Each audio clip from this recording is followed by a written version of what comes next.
Welcome to Empire State Engagements. I'm Dr. Robert Childs. Dr. Melissa Fuster explores the history and contemporary relevance of the food cultures of migrants to New York City from Cuba, Puerto Rico, and the Dominican Republic, but also explores the contemporary ramifications of that history and its intersection with race and class and contemporary nutrition in her fantastic book, Caribeños at the Table. A lot of that frustration of how my discipline addresses culture was a lot of the driver behind the book, because people in my field, they don't really write books. So this was a lot of that, but a lot of that push is trying to have a bigger space to bring these conversations to light.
Welcome to Empire State Engagements.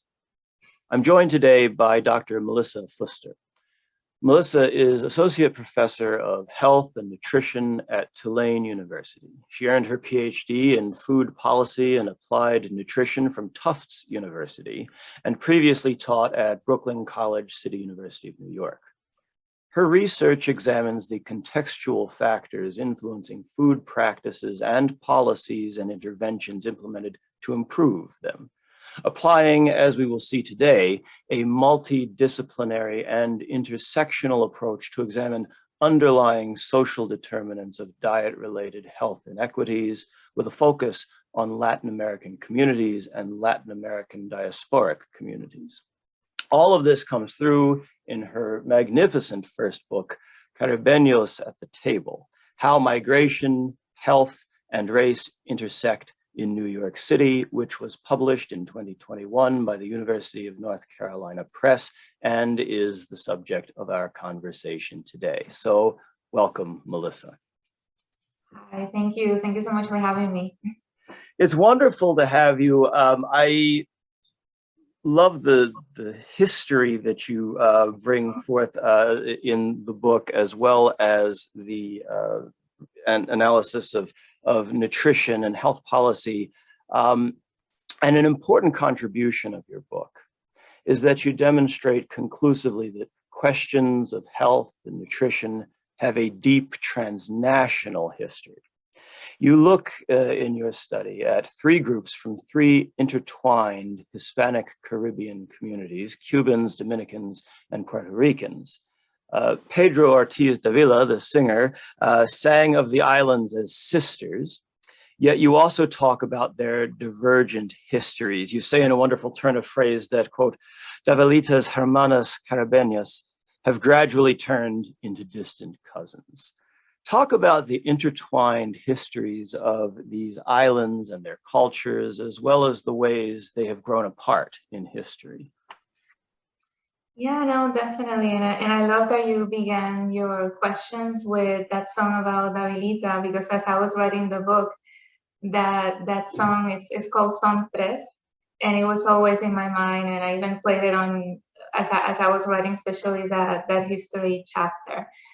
And again, the answer to this question can be quite long because it's the entire history, but just briefly, I think that we as Caribeños, I'm Puerto Rican, so I am a Caribeña. We are joined by this common Spanish colonial history that brought to us, of course, slavery, and also that joined together with our common native population, the Arawak, the Taino population that you had in the Caribbean, not only in the Spanish Caribbean, but then, of course, before colonial times, we had all the islands in the region also joined together. But as colonial forces came from Europe, that's when you start seeing distinguishing factors, for example, between Jamaica, Puerto Rico, even Haiti, Dominican Republic, which I know there's also a lot of intertwining of that history. But at the same time, I think that we are joined by common language, as Davilita's song beautifully mentioned, foods also that we have in common. So that for me, that really allowed me to talk about these sisters and then look at migration as a way of them to slowly separating out. And not only migration, because as you mentioned, I also try to bring in the transnational aspects of our experiences and how global forces that really changed the Caribbean created the communities that we have today that are so different. And some of those difference started, of course, as Puerto Rico, Dominican Republic, and Cuba disengaged from Spain. Cuba and Puerto Rico were the last Spain holdings in the New World. So you see that the longer we stayed with Spain, you have maybe closer ties in history between us. But still, we have a lot in common with fellow Dominicans. And then, of course, you have key historic events, like, of course, the Cuban Revolution, political unrest, all other revolutions that happened in Dominican Republic, the political situation in Puerto Rico, that of the three, we are a US colony, and that all creates very contrasting context in the Caribbean that does result in contrasting communities in the US. Yeah. Well, it's really important because it really sets the background for what you discuss with this. As we said, this is a transnational history. And so you point out again and again that the food cultures and the nutrition story that you tell later on, it starts, is affected, and then it's not just sort of transformed by migration. And so that background history is really critical for us to understand. And indeed, even though I introduce you as a PhD, let me get it right again, a PhD in food policy and applied nutrition. Your work as a historian is quite compelling for me, and I'm sure for many of our viewers will find it so as well. And you clearly did some intense historical research for this book. As an historian, I profoundly appreciated it, especially the first chapter for me. Really, that was just a gold mine. And in it, you talk about, in your words, the distinct push and pull factors that led to the creation of these communities that you then analyze later in the monograph. You have a fabulous line that I would like to share with our viewers. You say this: "This history serves as a tablecloth in which Caribeños set their distinct tables in the city." And I think that's beautiful. And so let's talk about the tablecloth, like talk about the early arrivals, the divergent factors. And we've talked about these divergent origin stories, right? But also very related. The divergent factors that influenced experiences of the early Cuban, Puerto Rican populations in New York. The Dominicans seem to come later, but especially Cuban and Puerto Ricans. Yeah, and thank you. You know, as I was writing this chapter, and I think I mentioned it in somewhere in the introduction, I'm not a historian. I wasn't trained at all as a historian. I'm lucky to be married to a historian, so a lot of my love for history comes from him. But I try my best to spend time in archives and really used a lot, of course, of actual historians that have written about these communities and intertwined this as best as I could. So I'm very happy to hear as a historian that you're happy with that chapter. And yeah, so in doing so, I wanted to go back, and I will say that as I was writing the book, I wanted to go even further out to the colonial times, but I figured let me just, stay, because otherwise it would have been much longer, much complicated book to write. But I wanted to do it also because I think we tend to think of the communities as a snapshot of the present and forget that the current status, it comes from way back. And as I was even researching this, I also, of course, got to learn a lot about my community and also the intertwining of the community, especially with Cubans, with those very early arrivals. And as I mentioned before, the fact that Cuba and Puerto Rico were the last Spanish strongholds at the same time, around that time, Spain was losing power. So there was starting to build closer trade relationships with the US, and New York was, of course, a very important port and trade relations for growing as the US was also becoming a superpower at the same time. So these early arrivals, one thing that's interesting, and I borrow a lot from the work of Lisandro Perez. He has this very interesting book, Sugar, Cigars, and Revolution, that is one of the few volumes that I found that really digs deep into the Cuban history in New York, because of course there's a lot written in Florida, and his work was really important for me to understand that early experience. And something that really struck my attention, that really explained, for example, how in the imaginary of even people today, Cuba still has this mystical, sexy, aura compared to, of course, Puerto Rico. And the way that something that was really important to me learning his work was a reminder that in the late 1800s, Cuba was a prime tourist destination. It was one of the wealthier islands in the Caribbean. So you had people going to Cuba, enjoying as an amazing tourist destination, and also wealthy Cubans coming to the US as merchants for their kids to go to school. So just in that very early stage, New Yorkers had this picture of Cubans as wealthy.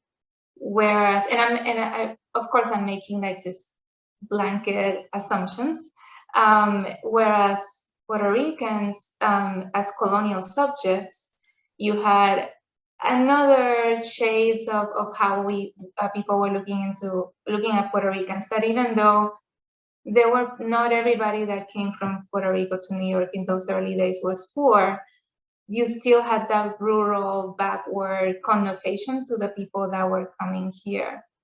Another thing also is that once the US becomes a US colony, we get US citizenship. There is really no way of stopping people from coming to the city. So you also have this big influxes from the community. And again, even though yes, we are still part of the US, it is a different language, different culture, a different nation. So you have people coming from very rural areas to a hyper-urban setting, the way that New York was developing and it is today. So of course there are cultural clashes, of course notions that because you didn't know the language, kids had mental retardation, like those levels of discriminations was really sad, really, to see the way that my community was portrayed, when in reality it didn't have anything to do with intelligence. There is a second language issue going on. So yeah, it was just this interesting perspective just from that very beginning, different views applied to the communities. Absolutely. And it's interesting. You also give us a view of the community itself, well, many views as it evolves. And you actually start the historical chapter. I guess it's the year before citizenship, 1916. But you started with the story of Bernardo Vega, who migrated from Puerto Rico to New York in 1916.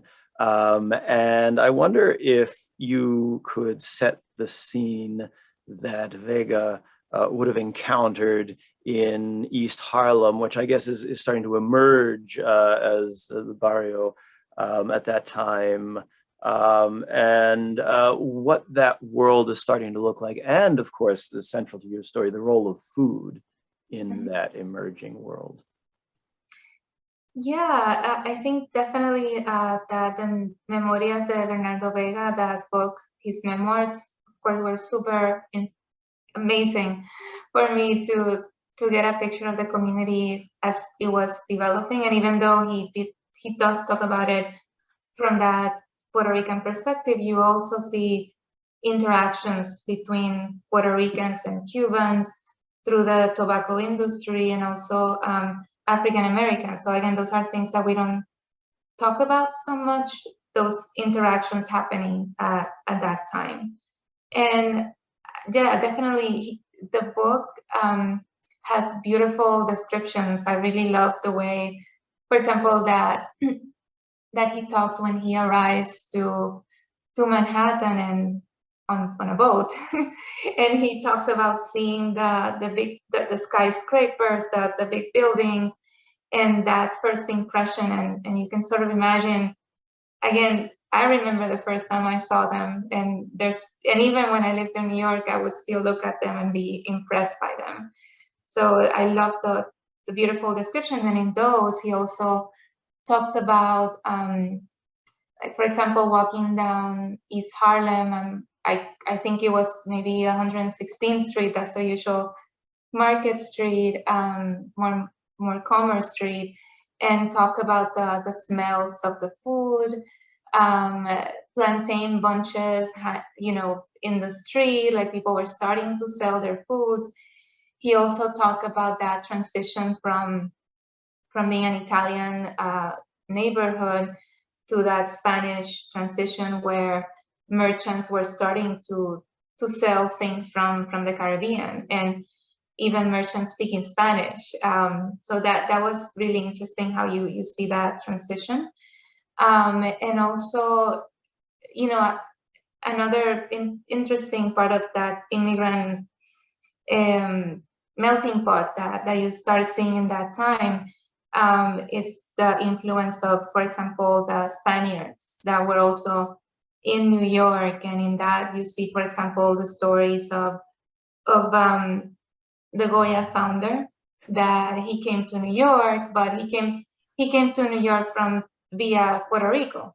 So here you see how, again, those transnational connections happening. And when he comes to New York to study, he founds Goya Food as a way not to bring food from Puerto Rico, but from Spain. And then you see how that company starts evolving, bringing food from Puerto Rico to the markets in New York. So it's a beautiful story of how those foodways start building little by little throughout the years. Yeah, that was one of the stories. There are so many like little small stories along the way that really enrich the narrative, and the Goya origin story was one of them. It's something I hadn't been aware of, and I really appreciated that. One thing that I found interesting.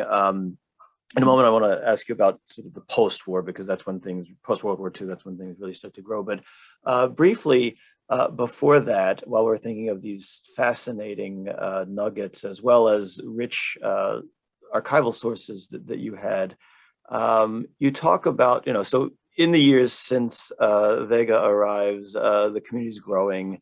And then by like the 1930s, you have this source with I think it's a WPA study of New York City, and within there they do sort of acknowledge. I wasn't totally sure what to make of all of their findings, because some of it sounded open and sort of curious, and then at other times it's like, oh goodness, it's quite judgmental. As the person who was sitting there reading this, and how would you sort of assess that document as a window into attitudes toward this growing Puerto Rican community in New York? Yeah, I think one of the excerpts that really caught me, and it is in the book, is when they are talking about East Harlem, and they talk about, oh yeah, if you walk around East Harlem, there is merriment and music, and they do say something around even though Puerto Ricans are at larger numbers, you hear Cuban music. It's like, wait a second. And that brings me back to that what I mentioned before about how Cubans in New Yorkers' mind and in a lot of people's mind, it's like, oh yeah, they bring the music, the good food, and then the Puerto Ricans that were playing alongside those Cubans, the African Americans that were playing along those Cubans, are completely erased from the story.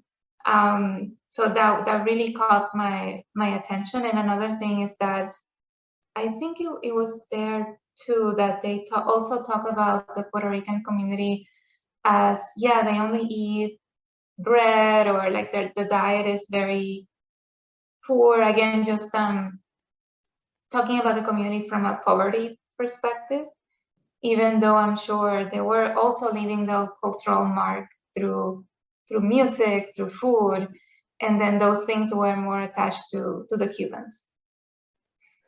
Yeah, no, I found it fascinating, and related to their already interest and commentary on the diet.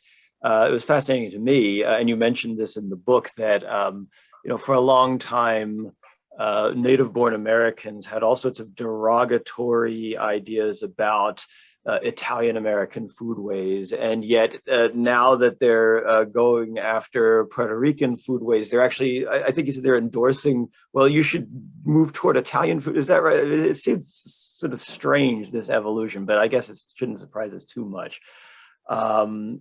Well, okay, after World War II, you point out, things really start to change, and as the decades go on, by the 1970s, a lot had changed. So that in 1972, New York Magazine published this fascinating article that you used to sort of open up another moment of analysis, describing New York, the Big Apple, instead as the Big Mango. What are some of the crucial shifts that had taken place between, say, the WPA report and the New York Magazine article? And how did Nueva York become the Big Mango? And of course, again, along the way, how does cuisine, because it's a big part of their assessment and of course of your analysis, so how does cuisine contribute to the rise of this so-called Big Mango? Yeah, that was so exciting when I found that it was an entire edition dedicated to the Big Mango, the Latin contributions to the city, and definitely super fine for me in this process. And I think the way I understand that time, again, this is when I say I'm not a historian, but I also started learning more about that period, and around that time, you see definitely after the war, there are a lot of changes in the U.S. By the 1970s, you had things like the civil rights movement, the change in immigration policy in the mid-1960s, where you also see a diversification of who's coming to the U.S. And that's, even though Dominicans were coming before, but in lower numbers, that opening allowed for the Dominican community to start joining fellow Caribeños in the city. So you have, again, that richness of all of these communities coming together, even though the magazine does point out that at that time, it was Puerto Ricans and Cubans at larger numbers. And yeah, so I think I found that the way that they spoke about the community really interesting, looking at it now from the present, how they looked at today from the past, and saying things, for example, like, hey, you imagine how, basically saying that they were imagining a future where, again, Latin culture, which namely in that sense it would be Puerto Rican Cuban culture, will be New York culture. So it was interesting to see how they were imagining this, and then looking at it now, like, well, maybe not so much, because again, New York is such a beautiful part of everybody coming together. And definitely, I also appreciated from that edition taking an updated view of the foodways, and how, for example, the small restaurants that were maybe mentioned maybe a little bit in the WPA guide, not that much.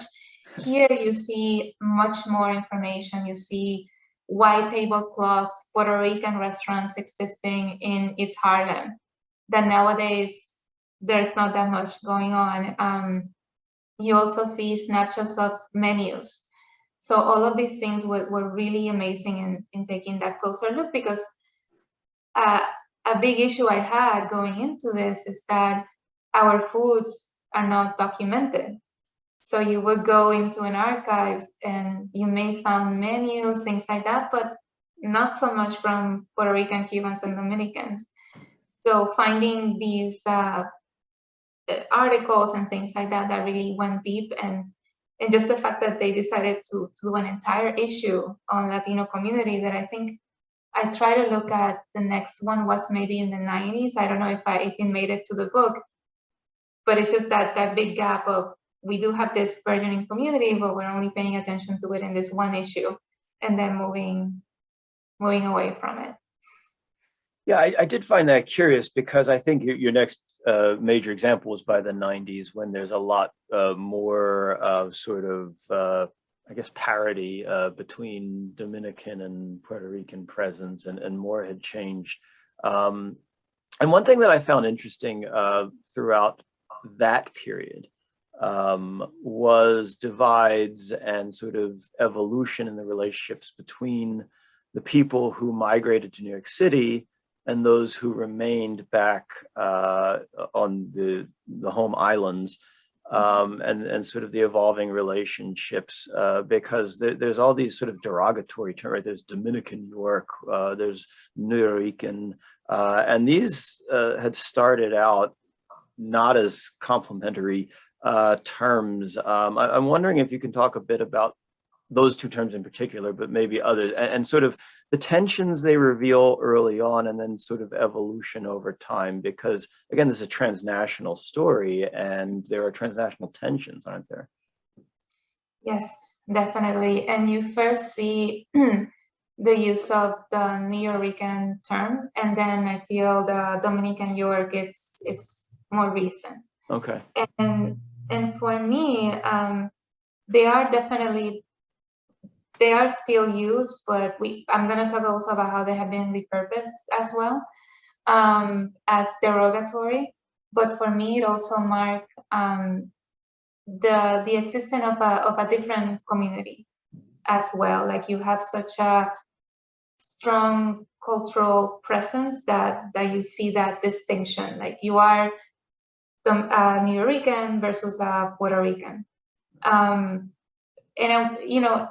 if I'm honest too, growing up in Puerto Rico, I do remember that discrimination, that you would see people that look different, that look, different hairstyle, different way of dressing, and they will be like, oh, esos son New Ricans, those are New Ricans, and be very despectful about it. Or they don't speak Spanish, or they speak this bad Spanish. And that can be the topic of another hour conversation, because there is a lot of debate about, do you need Spanish to be Puerto Rican? Do you need to be born in the island to be Puerto Rican? So there's all these debates going on. And I still, as I was writing the book, I also debated and became more cognizant of my own bias in many ways, of how I grew up again in the island, and seeing the differences with those that came, especially from New York. And I can see all that those are New Ricans. And then being in New York and meeting the Puerto Rican community and getting, again, with that deep dive in this history chapter, getting such a much better understanding of the things that fellow Puerto Ricans had to endure to even be able to survive. Again, discrimination, not only from New Yorkers, but then coming back home, that you're not even a Puerto Rican. They discriminate you in New York because you're Puerto Rican, but you come to Puerto Rico and then you're not Puerto Rican. And it is an issue that, unfortunately, migrants see every day, because as you're born and raised in a different context, inevitably, you're going to be different. If you're raised in a place, a hyper-urban setting with winters, a different fashion, inevitably going to be different from somebody that doesn't have to think about seasons or coats or things like that. So there is this difference, but I think there is still a lot of ongoing discussion about what do we do about this community, especially not only today, speaking of New York, but also speaking of Florida. We have Orlando Ricans now. We are all over the US, so what do you do about those communities? But at the same time, what happens actually around the 1970s is that you see a repurposing of that term. And you see the New York Puerto Rican community saying, like, okay, we do have this identity, and you see a beautiful contribution, especially to the fabric of the cultural offerings in the city, like the New York Poets Cafe, that's still there and it's still a place where people want to go in New York City. You have these amazing poets documenting the experiences, the discrimination, but also the joys and aspects that are very important in the community. So it is very interesting, that repurposing, and I argue in the book that has also happened with the term Dominican York. That even though, again, same idea, that people that live to New York and come back, they're seen as different. People argue that there might be a bad influence, things like that. Not only Dominican York, there is also this other term, Calenu, like you have big chains because they, I don't know, like, but I also see, and I do present that in the book, how you also see artists taking on that term and using it for cultural production. No, I found that really interesting, how it became almost a term of empowerment as opposed to disparagement, which it was originally intended. A very small, it's almost a passing reference, but it comes up a few times, and I just found it fascinating. But a very small part of the overall story is how the Chinese diaspora had, of course, not just been direct across the Pacific to, you know, California or South America, but also to Cuba, and then from Cuba to New York. And so you actually also have a bit about Chinese Cuban New York. And I don't know, they're not a huge part of your story, but I wonder if you can tell us just a bit about that community and how in any ways they fit into this bigger story. Yeah, no, it was super interesting for me to also find, encounter that through the research. And the story with the Chino-Cubano culture in New York is that when the Cuban Revolution happened, many of Chinese descent that went to Cuba fleeing communism said, no, we're leaving. And they left to New York. And contrary to the transitions that you see with the larger Cuban communities, where gradually people left for Florida, you also have a big community of Cubans still in New Jersey. I think that the Chino-Cubano community stayed in New York, and the beauty of it is that you have food that is tied to this. Unfortunately, I think that the amount of Chino Cubano restaurants have been dwindling throughout the years, and of course, COVID took a big hit. But yeah, I think it's interesting because I think Chinese communities, yes, in Cuba, you do have a big Chinatown, but they're present along everywhere in Latin America. They migrated to the Caribbean for labor, as many of us move around the world, but they're also invisible. You know, in Puerto Rico, we do have also a Chinese community, but they are invisible and then also discriminated against in some ways. So I did feel that it is an interesting story, and then you have the food twist around it, but I felt it was also important to acknowledge that you know, even though we talk about the Caribbean as, oh, we are a mix of Spanish, African, and Taino heritage, you also have Chinese, Arabs, all of these other people coming to the Caribbean. And then if you have the result of that, this amazing cuisine is worth noting. But also, that cuisine is also, I feel, if you go to a Chinese restaurant in Puerto Rico or Cuba or Dominican Republic, you do find that mixture where you can get, for those of you that are not familiar, imagine getting your fried rice along a side of tostones, like plantains, or something that I found a lot in Puerto Rico, fried chicken with plantains. And I think in the Chino Cubano restaurants, you see other iterations like that with maduros instead of tostones. So it's actually delicious. So it's great that it exists. Yeah, it sounds wonderful. Well, that sort of brings us to the complexities of the cuisine itself. You note that this sort of Caribeño cuisine or cuisines it's born from movement. And in your words, you say native ingredients were cooked in a large Caribbean pot alongside foods and spices brought across continents at different points in time.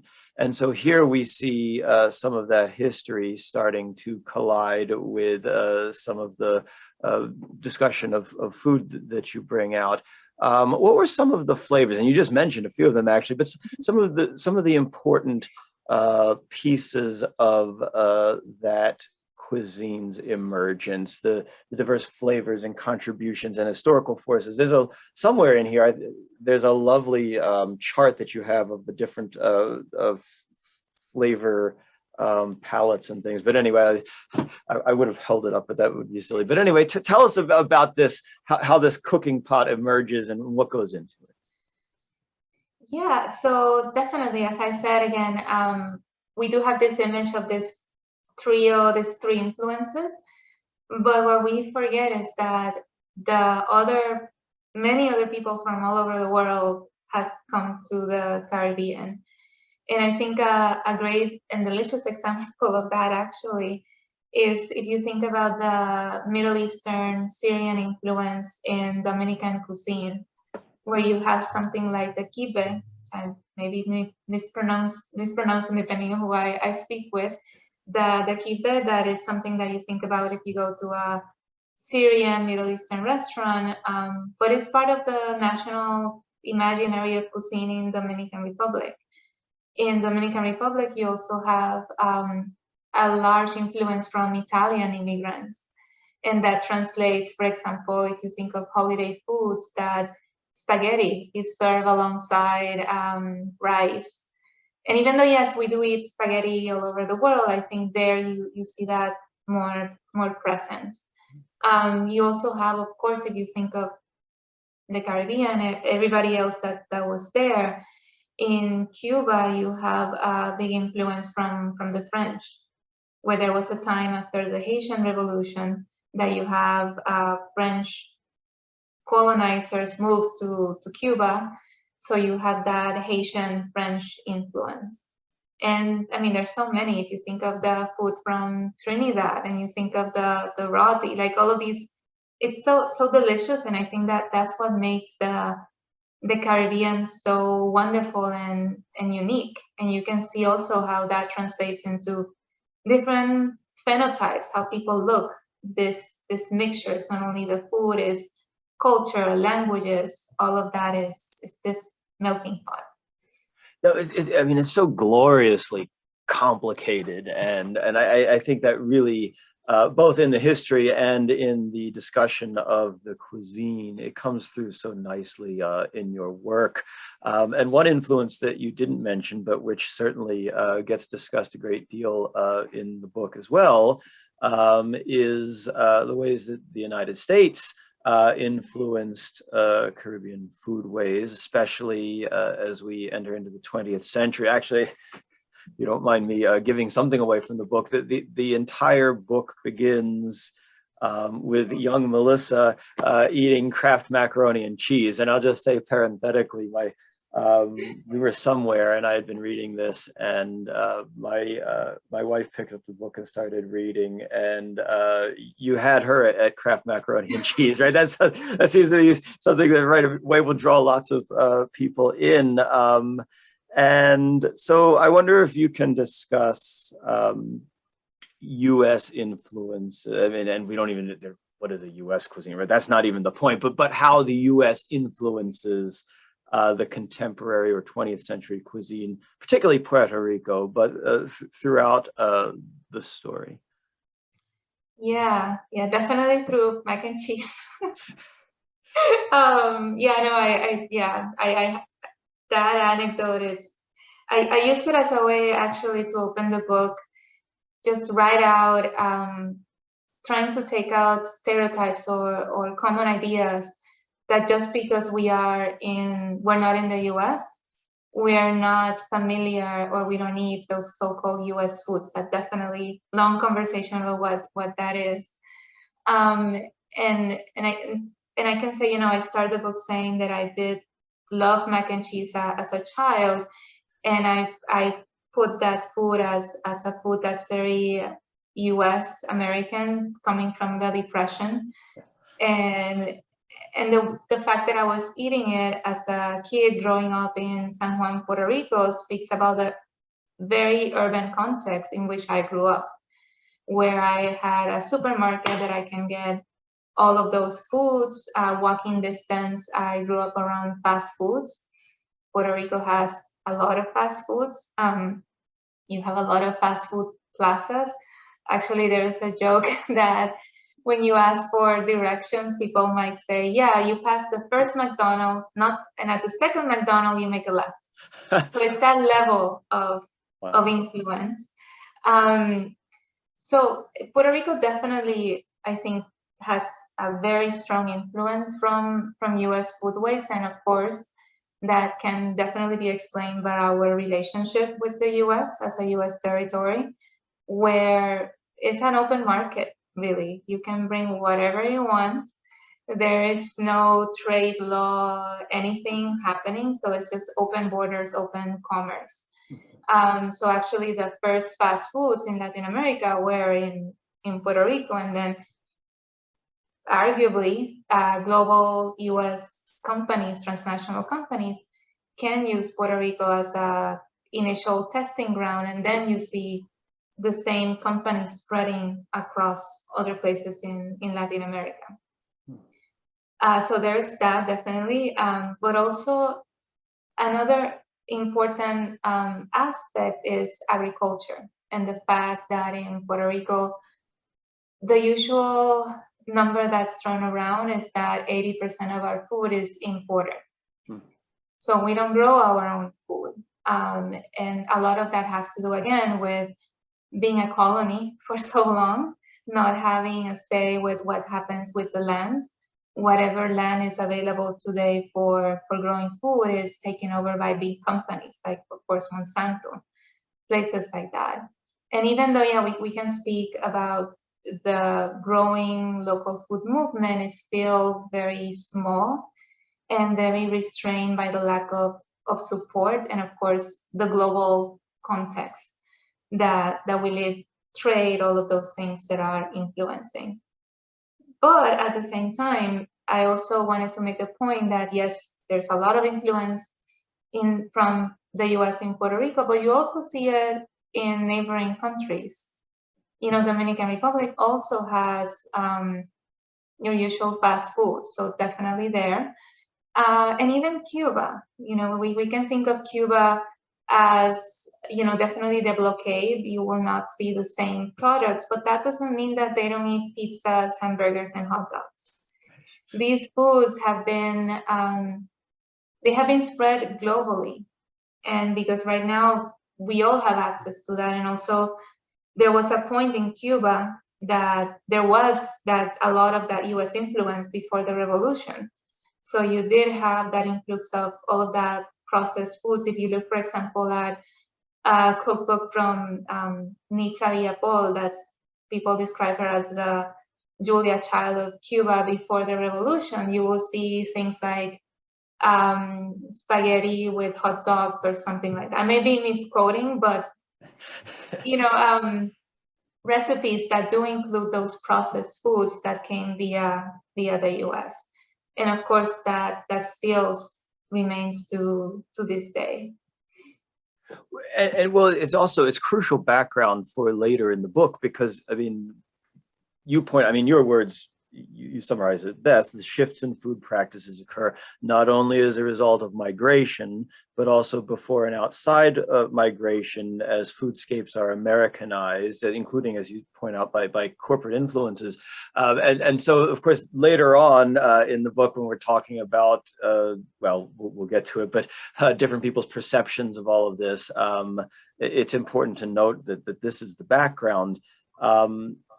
With all of that background, if you had to summarize national cuisines for these communities, national cuisines which you refer to as the glue that solidifies bonds in these communities, what did they look like maybe before migration overall? Like, is there a way of sort of classifying them and maybe distinguishing them, or is that something that's sort of difficult pre sort of heading to New York?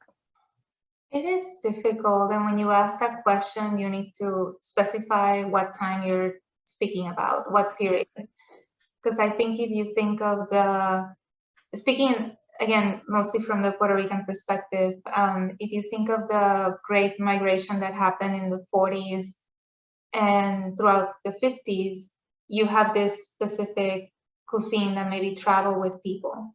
That was maybe a simpler cuisine, things like that. But nowadays, I think that's the point I also try to make, that there's not that much of a difference, really.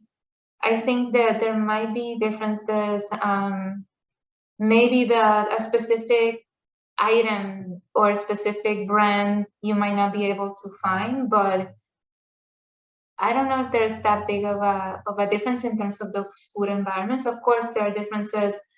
Now, thinking beyond the Puerto Rican or the Caribeño case, if you come from a place where maybe those processed fast foods were more expensive, and you move to a US context where these are cheaper, then that may be a difference, but you still come with the taste for those foods.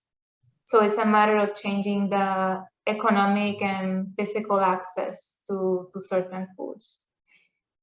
Well, it's an important point, because it sort of sets up the world in which these theoretical concepts like nostalgic food, or there's this wonderful phrase from your field, gastronomic nostalgia, and I kind of just like the term.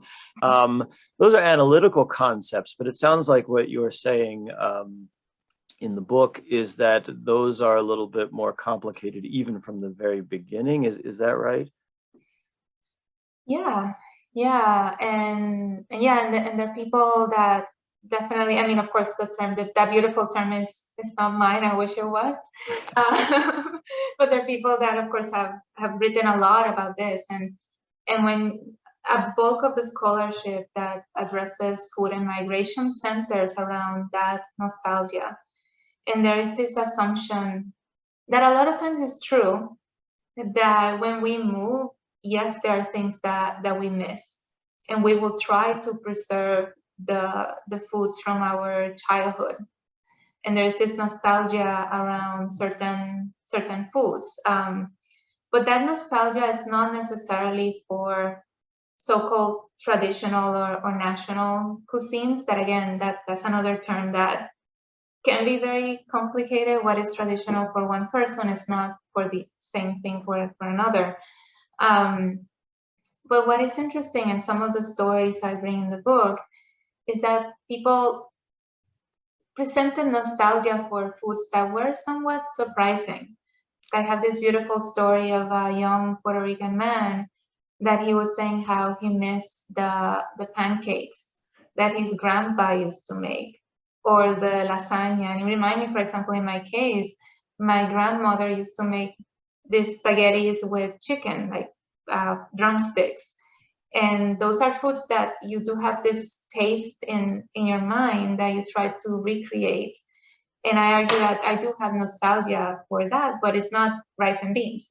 It's spaghetti or pancakes or other things. So it's just that blanket assumption that just because you come from X country, your nostalgia is for that food, and that ignores the whole complex relationships that we have with food.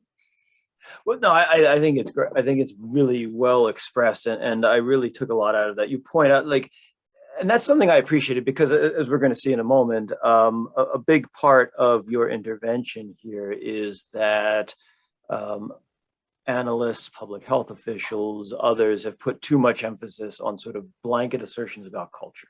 But you're not being dismissive of the very human connection to some sort of memory, sometimes it's a recognizable national cuisine, other times it's just some sort of individual nostalgia. You're not dismissive of that. You're simply suggesting that nostalgia is not consistent across meals, across generations. As you pointed out, the food of a place looks very different during the Great Migration than it does in the 21st century.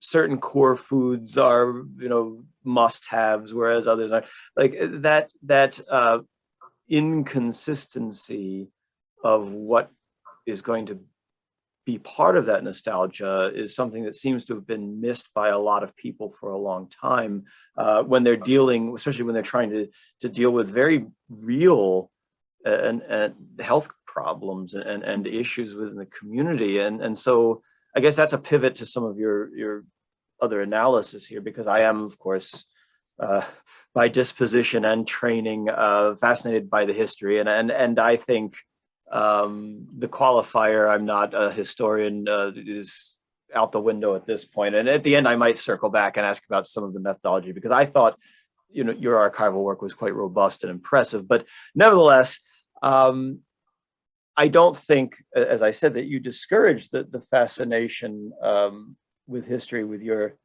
elegant narration of it, but you state that your goal, and I'm quoting now, is to demonstrate the overly simplistic nature of the prevalent emphasis on culture as the explanation for diet-related health outcomes. And you have an entire chapter where you speak with public health experts, and you interview them, and boy, that was pretty revealing, wasn't it? About some of their I mean, I love how you ask somebody about the food, and you say they often respond that it's delicious, and you even use an exclamation point. But then there's a lot of provisos to that, and there's all these really judgmental terms about the preparation, about what's in it. Later, we'll talk about how the community describes their food. We'll get to that later, but and then there's this sort of paradox, right, about sort of acculturation making things worse somehow. And so what did the public health people, so this is people now where you're going to understand what they're saying far better than I am. What did your discussions with them reveal about how all of this history is now affecting sort of the way health practice goes on in New York. Yeah, no, in that chapter, I think a lot of the driver for me to write the book, I think, is centered on that chapter of how culture is seen as a cause and solution. And it was a very critical take at my field in nutrition, public health nutrition, and even think of my own previous work, where I've also placed a lot of my earlier work has been about looking into culture, migration, with that emphasis. And then through that, I'm able to think like, wait a second, there's a lot more to the story. But then talking about these issues about diet-related disparities, when you add the ethnic or immigrant ingredient into these conversations, culture immediately is front and center. And yeah, so there's a lot of discussions about, yes, they're suffering from this high rates of diabetes, which we are, especially the Puerto Rican community. Sadly, we tend to be number one in diabetes, obesity, along with Mexican Americans, Dominicans, things like that. So it is important to talk about that, but don't just talk about tacos, rice and beans, all of that. And also in those conversations, I also wanted to showcase again this lack of deep understanding of what culture is and the importance of culture in our daily lives. And because again, as a nutritionist, you don't get taught about cultural theory, of course. That's way beyond the field. But still, it was this idea that, again, a lack of understanding and even a very romanticized notion of the foods that people were encountering in back home. Of course, it never fails, these ideas like, oh yeah, these are islands, so they eat so much fish, fresh fruits and vegetables. Like, no. Maybe in the coast, yes, in the coastal region, you do see much more fish, but the fish that we consume so-called traditionally is bacalao, cod fish. That's not from the Caribbean. That was brought very processed, salty fish brought from Spain. So there's this even lack of understanding about what's going on back home. And again, this idea that they moved and we corrupted the diet.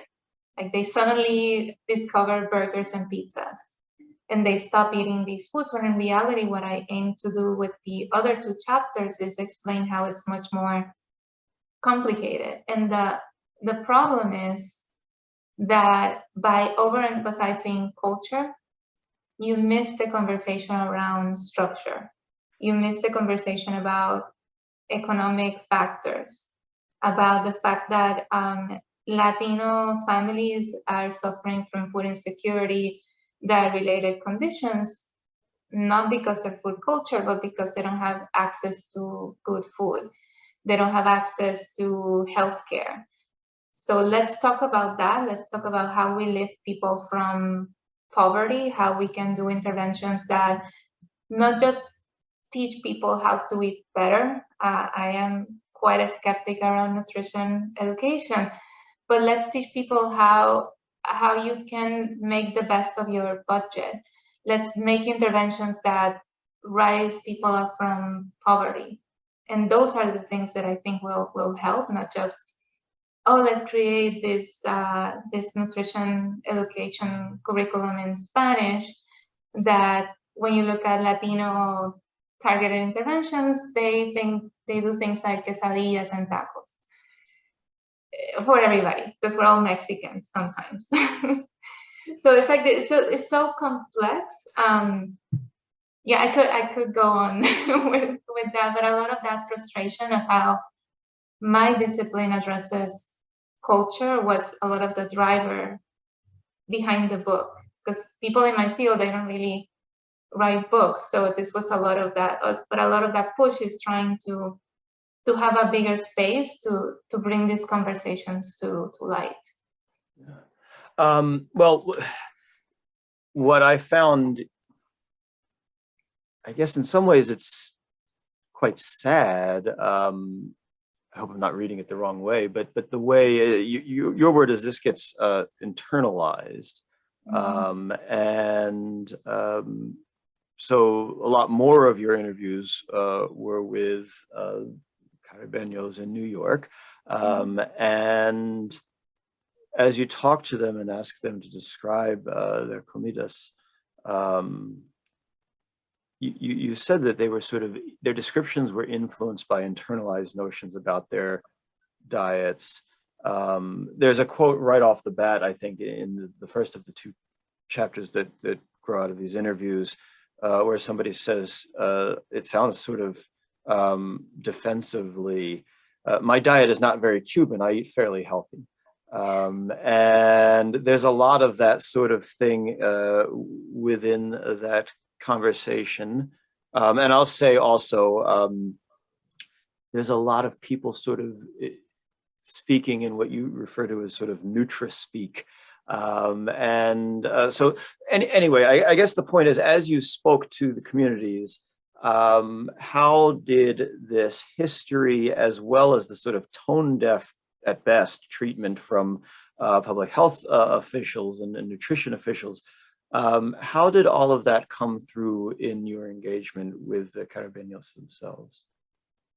Yeah, well, it was really interesting as I spoke with people, and when I spoke with Caribeños, nutrition or health wasn't a big part of that initial conversation. I just told them, oh, I have this project where I'm trying to learn how we talk about our foods. So I put an angle more of tradition, culture, front and center. But even as I did that, and I learned to do that because I've done, of course, before this work, I've done work where I actually sat with people and let's talk about healthy foods, and people define healthy foods. I also realized that there's a lot of social bias in how people talk about healthy foods. They sort of don't want to say, oh, I eat unhealthy. They want to, so I wanted to open those conversations talking about taste, enjoyment. But even as I ask people, just tell me, if I wasn't a Puerto Rican, how would you describe your Cuban, Dominican, Puerto Rican food? And just at the start, people started using what Georgie Screeney's terms that nutri-centric language. Oh, there are a lot of starches, or protein, or fats. And that really didn't hit me until I started to really look more into how people were speaking about it. Like, wait a second, why people, and I will say also that this is not just among Caribeños. I think in general, nowadays, there's a lot of that language happening in society at large, where everybody talks about protein now, or starches, or I'm avoiding carbs. Like, those short words are very part of the way that we speak about food. So of course, Caribeños are not immune to this. What I wanted to highlight is that there are certain things that were ingrained, like for example, rice. Rice is a carb, it's a bad carb. and so that internalized notion that rice is bad, it's unhealthy. So it was like this idea like, oh yes, it is a core aspect of our diet, but it's unhealthy. And we can talk about whether that's true or not. It's not a completely bad food as some people speak about, but there's still this disparaging notion around it that I wanted to bring out, and something that I also, as I dug deeper into the interviews, especially that quote that you mentioned, I also thought that it was very interesting how some of the Caribeños that I spoke with use nutrition and health as a way to separate themselves from what their traditional diet is. Like that example of, I don't eat very Cuban, I eat healthy. It's like this thing like Cuban food is unhealthy and I don't eat it. And I argue in some ways that the health value of the food is sort of like a new way of in some ways even speaking about race and class, but using health as an excuse to say I don't eat that because it's unhealthy. Even though some people did say like, yeah, Cuban food is so simple, so unsophisticated that I don't eat it that much.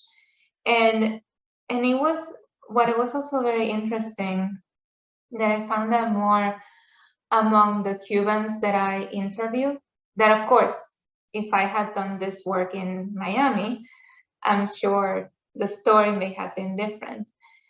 But I used it as a vehicle to also talk about, again, that relationship that we have with our heritage country, or the place that some of us still call home, does influence whether we eat that food or not. There were stories about people changing their diets as a way to become less Cuban, less Caribeño, and be more American through food. And again, the story is not unique to Caribeños. We see that transition with other immigrant groups in the US, where we learn via different vehicles how some of our foods are not good enough or unhealthy. Even though I am critical of that in my field, I do have to say that it has been improving a lot. People are, I think in my field, there is a concerted effort to be better at this, but it's so complicated. And again, it's like, I feel nutritionists, dietitians, a lot of the people that I interviewed, I teach future dietitians, and there's a lot that these dietitians have to learn. So to even pretend that they be fully culturally competent on all the diets in the world that they will encounter, it's a tall order. So it's just how not so much becoming an expert in one diet, but trying to be more cognizant about all of these complexities and interactions between who we are, not only myself as a Puerto Rican, I'm a woman, where do you come in terms of your social class. All of those things have to be looked at in a package. Yeah. Well, it's interesting because you make very clear, and you just reiterated the point. I think you have this argument, quote here, the overemphasis on culture diminishes the role of structural factors, including, as you point out, class, race, and gender, and risks blaming culture for health inequities. And it is then sort of internalized to the point where actually you mentioned this. I wanted to ask very briefly about this one point. You alluded to it a moment ago, that actually in the way people were describing their diets, it was sort of subtly perhaps, and maybe not always subtly, reinforcing racial hierarchies and sort of racializing certain types of food. How does that come through, and how much of that is, well, I'll just ask how that comes through, because maybe that's a commentary on what they're experiencing in the United States, or it's a transnational thing. I mean, that's a sort of secondary question, but talk about this sort of racialization of food. Yeah, I think that in my work, that became more present with discussions around plantains. Yeah. And I think it also speaks about tensions. Yeah, we can speak, of course, about outsiders looking at Caribeños and the discrimination in that outside insider perspective. But with those conversations, I also underscore racial hierarchies that exist within Caribeños, because we are, we can all be racist. We're not immune to racism, and also I don't want to say that we, so much racism, but more biases, and a lot of it unconscious, that we all have them. It's a matter of being conscious about it. And the way it came out, and again, this was something too that I wasn't expecting as much, and when I started looking deeper into the transcripts and spending more time with the data, that one thing that I did in my work is that aside from asking Caribeños to talk about their food, I was also curious about how they view the food of fellow Caribeños. And I did that asking like, okay, now that we talk, say, about Puerto Rican food, what can you tell me about Cuban, Dominican food? How would you describe those foods? And in those descriptions, something that came out very interestingly was the use of plantain as a way to talk about the other. In, for example, the other within the Caribeño circle. For example, some Puerto Ricans alluded to the practice of Dominicans eating mango. Mango, it's a plantain-based dish for breakfast. Whereas Puerto Ricans and Cubans, I think if you ask what's the usual breakfast, is might be a toast with coffee, something lighter. And of course, heavy, light, those were other interesting terms to talk about these things. And some people were like, oh, wow, I cannot believe they eat mango for breakfast. That's so heavy. And in those conversations, there was an allusion to poverty, the need to eat satiating foods early on because you work on the field, you are a rural person, and the negative connotations around that, even though a person that might eat mango for breakfast might be sitting in an office 9 to 5. So there was that between Cubans and Puerto Ricans speaking about Dominican food. And then when Cubans spoke about the other Caribeños, so that was another interesting thing, that some of them had no idea what Puerto Ricans and Dominicans ate. But I think we can talk about that also at another point. Plantain was also used. You know, there was some people say like, oh no, I feel that you guys have more, plantain is more present in your diet. And the significant thing about this, going back to history, and for this I used the amazing work of Cruz Miguel Ortiz Cuadra in Eating Puerto Rico, where he does this beautiful examination of our Puerto Rican diet, how certain foods become traditional. And he talks about the plantain and the origin of the plantain as a slave food, as a food tied to poverty. And because it was a food that grew so easily, even today, I feel if people have space in their backyard, they might have a plantain plant because it's so easy to grow.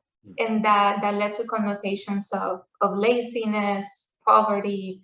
And it was very interesting. And again, people that were saying this, of course, they're not thinking about this, but to link those comments in the present to that history and the significance of the plantain in how we see people today. That was a fascinating window into sort of these the historical sort of almost unconscious assumptions, but also the ongoing sort of, as you said, the sort of structural hierarchies that people don't necessarily refer to specifically, but people are clearly aware of or want to invoke in sort of almost self-defense at sometimes, right? It's almost like, well, but that's not me, that's somebody else. And you just mentioned it, so I'll ask you to follow up on it. Were you surprised by the sort of misunderstandings across communities of each other's food and diets and sort of the assumptions? Or again, is that something that's internalized over time and it's almost a defense mechanism? I was really surprised by the responses from some Cubans. And I was surprised when I asked Cubans, oh, what do you know about Puerto Rican and Dominican food? And some of them said, I know nothing. And in the beginning, I try, as an interviewer, you try not to show your judgment or anything as you're talking with people. But it really struck me. And I think I asked them, like, really? But there are a lot of Puerto Ricans and Dominicans in the city. Like, you don't have a Puerto Rican friend, or no. And some people say like, oh yeah, maybe I don't have I don't know, I don't have a Puerto Rican friend, I didn't even realize this as we were speaking. And the reason why it struck me was that in Puerto Rico, when you grow up in the Caribbean, you're so familiar with fellow Caribeños. I think we do have a big community of Dominicans, Cubans. So for me, it's a given, especially, there's so much poetics around Puerto Rico and Cuba being two wings of the same bird, all of those things. Even when you go to Cuba, there's this, oh, Puerto Rico, it's like there's a lot of these connections happening in the Caribbean. But then here it's like separation. And it really struck me, and it was a lot of it through just asking them about food. That was so interesting. There might be a class aspect to that as well, but also when I follow up with some of the people that I spoke, that of course as the project went on, you become friends and you have follow-up conversations. And I remember talking about this with one of the Cubans that I spoke with, and she also got to think deeply about this, and there is also these ideas that the Cuban, and again, I'm relaying what's relayed to me, how the Cuban community might be so close culturally. Even if you go to Miami, there's a large Cuban presence, but there might be close to outsiders, including fellow Caribeños. And again, for me, it's like, we are the same people, but then for them, it's like, no, you're not. You're different. So there was a lot of that, but again, it was super interesting, and also realizing my own assumptions coming into this, that even here we will be this interacting community, and sort of that idea, back to your original question about sisters becoming cousins, came from those conversations, like a distant cousin in some ways. Which it's really interesting how the conversations about food really open up this broader cultural exploration and sort of these different worlds. It's interesting to me also, you pointed out that you really were able to engage with a lot of the Caribeños that you interviewed, and you started your the fourth chapter, which is on sort of the process, right? A gathering and cooking and eating their comidas. You start with this lovely story, actually, of you on the Lower East Side with some Puerto Ricans making I think it's a traditional Christmas meal, right? And it's this sort of beautiful moment. First of all, I'll invite you if you want to just reflect on that, but more broadly, by asking and exploring the process, I'm sure you learn a lot of lessons along the way too. Yeah, I know that chapter opens with my making pasteles for the first time. So pasteles is this Christmas dish. It is savory, because I know pastel in other places in Latin America, it's cake. So it's not sweet, it's savory. And it's a dish that we share with Dominican Republic.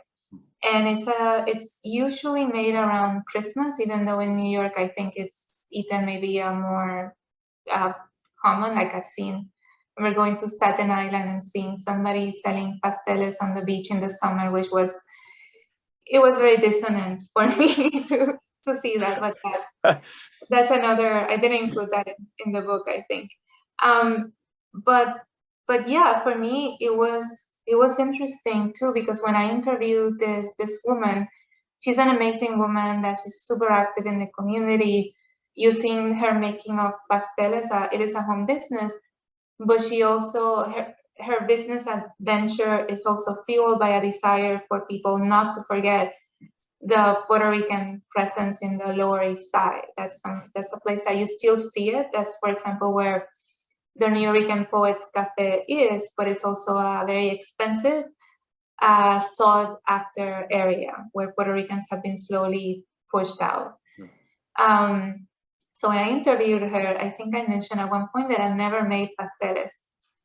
because it is an important dish, but people will usually outsource that and buy it from people like her. Usually you would know this, usually a woman that makes pasteles, and you get it from her, and then people even have competitions of who can find the best pastel making, and you bring that to the celebration.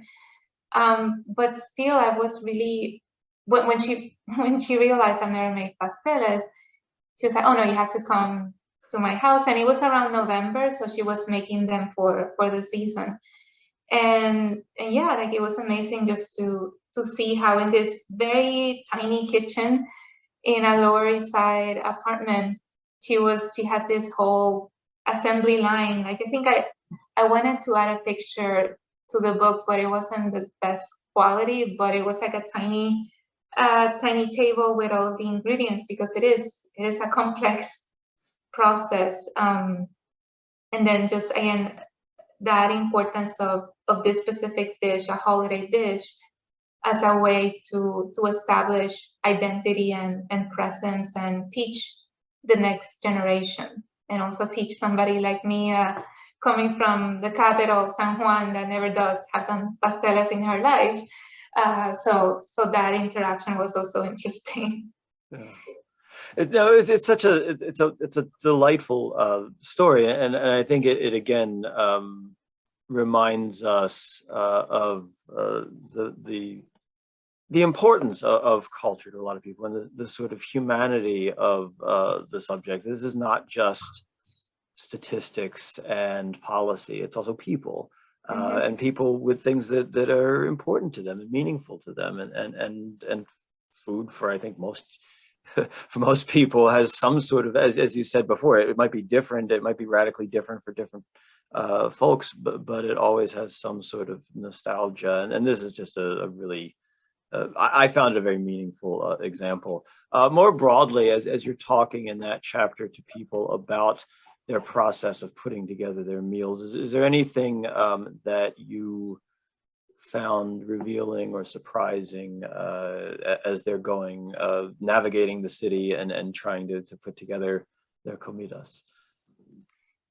Yeah, there are a couple of things that I think I wanted to bring the point home, that I think, again, the linear way of dietary changes, I wanted to really use that chapter to challenge that.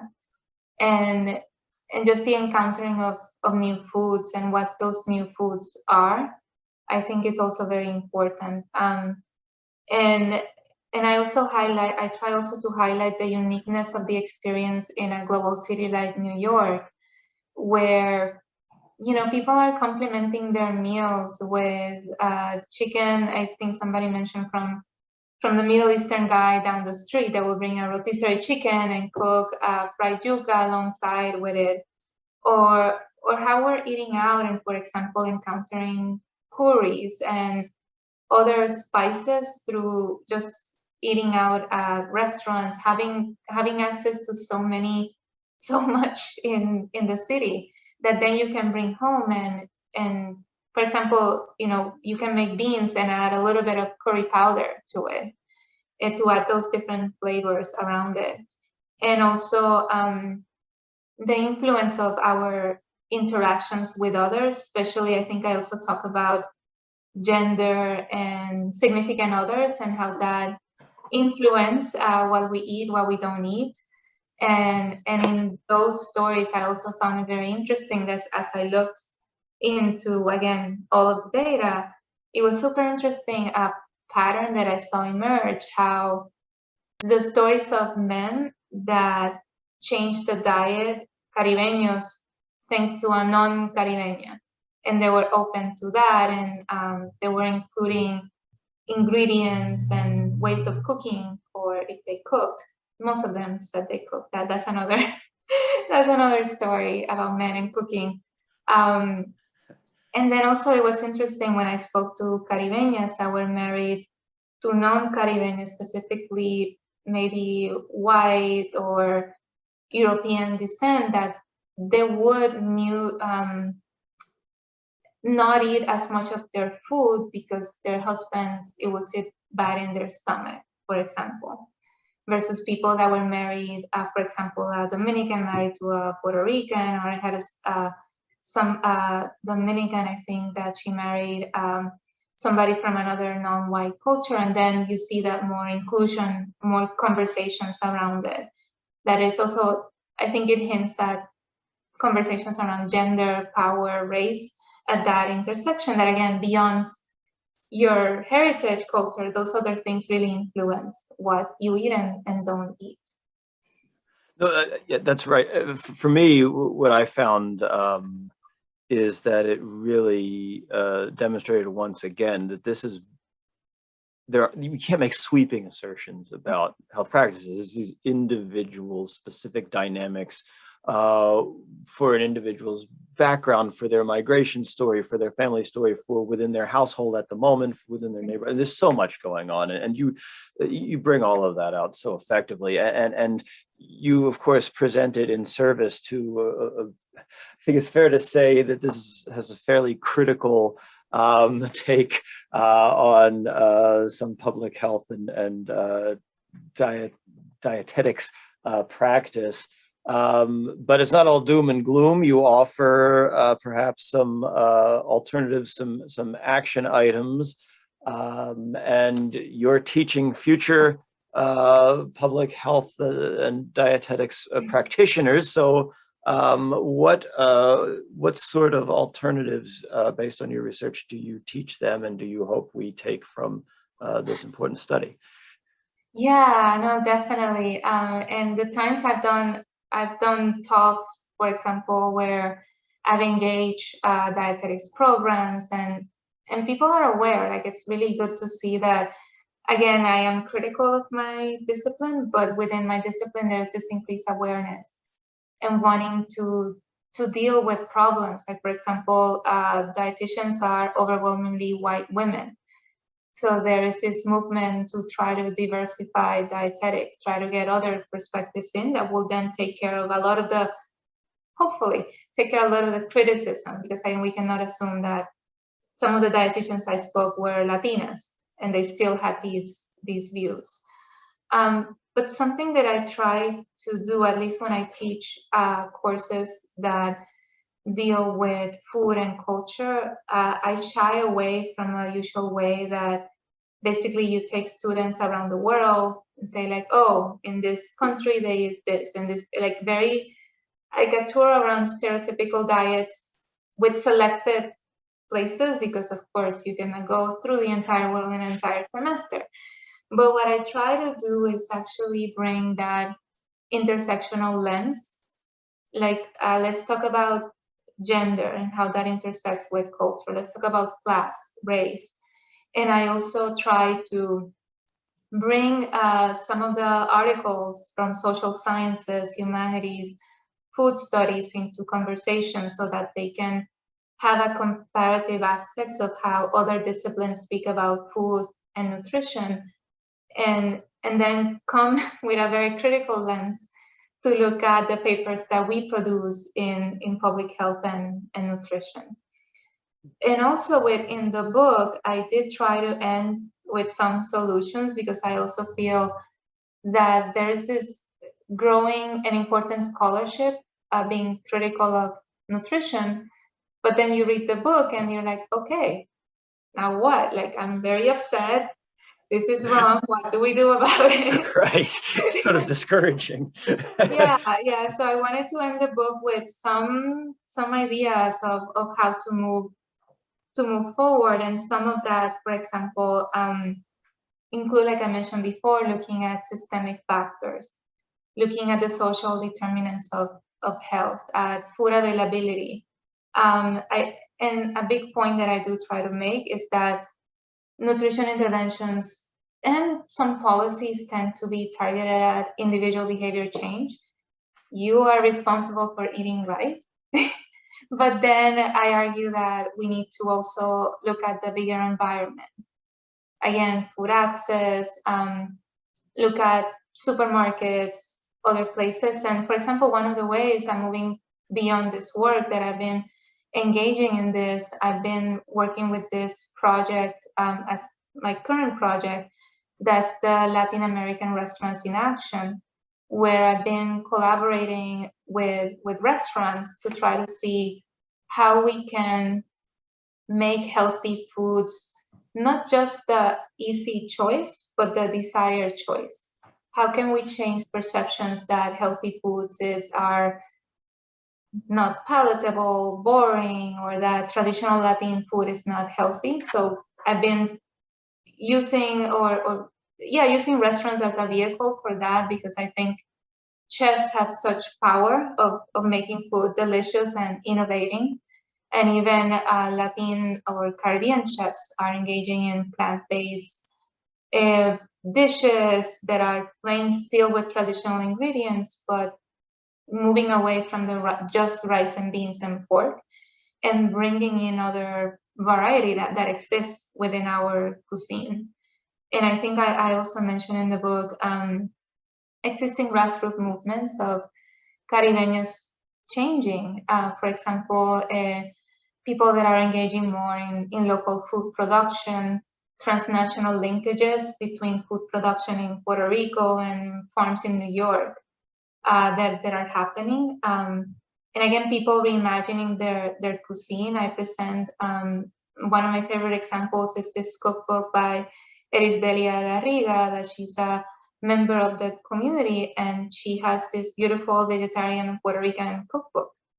And she's not a hipster, like, you know, it's like really like traditional foods cooked from the perspective of the community. And there's actually great recipes there. I think it's called Eddie's Green Kitchen. It's one of those examples that we can highlight, just to say that there are solutions that can come from the community. But again, it's just not just focusing on the individual. Let's look at the bigger picture of the environment and policies, and see how we can fix this from above, instead of just focusing on the individual problems, because they're quite complex, our food choices. It's wonderfully put, and I do so appreciate how you offer, frankly, a little bit of hope and a direction, rather than just sort of, as I said, help look at what's wrong. I was going to ask about your sort of current project, but it sounds like you've described that a bit with your work with the restaurateurs. So instead, I guess, by way of wrapping up, because first of all, you've been so generous with your time, so thank you, Melissa. But I wonder if you can tell us a bit. I had meant to ask earlier, but I think now's a better time anyway. The Caribeño food scene today in New York, because it sort of grows out of what you were just talking about anyway. What's it like now? What remains? What's changing? Next time I'm in the city, which will hopefully be quite soon, where should I go? Like, what's the scene like today? Yeah, I think again, I think we have to contextualize with COVID that the industry was affected by it. But aside from that, I think it is nowadays there is a bigger Dominican presence, because again, I should maybe know this, but I think that Dominicans, even if the latest census doesn't show, they're about to or have surpassed Puerto Ricans in terms of numbers in the city. And that, of course, you can see that in restaurants. And Dominican restaurants are, of course, more concentrated in areas like Washington Heights, but you can also find them in different places. And they do have some interesting things. I know there is this place, I hope it's still open. It's a place called Poción in Washington Heights, where it's going back to chefs and innovations, that it is a place focused on cocktails and also vegetarian Dominican offerings. So I really like that you see that contemporary aspects in Dominican cuisine. And even some restaurants in the city, I understand, have sister restaurants in Dominican Republic. So you see that on like timely connection, and you can really taste that connections with foods back home. And unfortunately, the Puerto Rican presence has been, of course, in terms of the restaurant scene, dwindling, of course, due to shifts in migration. And something that, as a Puerto Rican trying to eat Puerto Rican food, something that really strikes me too is that you don't see that level of innovation either, or connections with what's going on presently on the island, where you see a lot of farm to table innovations. There has been some connections. There was hopefully he'll come back again, a young man, a Puerto Rican young man that was doing mofongo at Smorgasburg, which was amazing to see Puerto Rican food at this big food market in the city. But then you also, I think that the restaurants are traditionally more